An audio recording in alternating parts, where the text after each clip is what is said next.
Welcome to Fluent Phonics.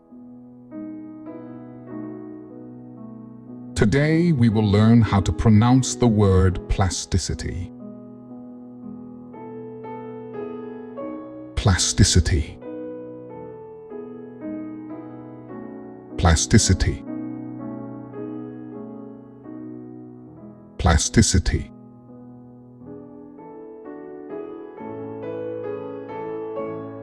Here's an example of how one might use it in a sentence.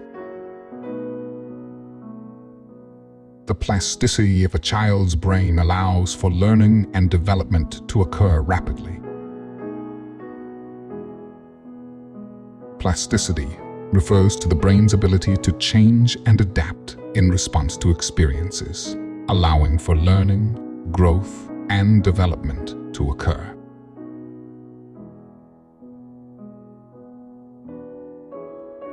Thank you for your time.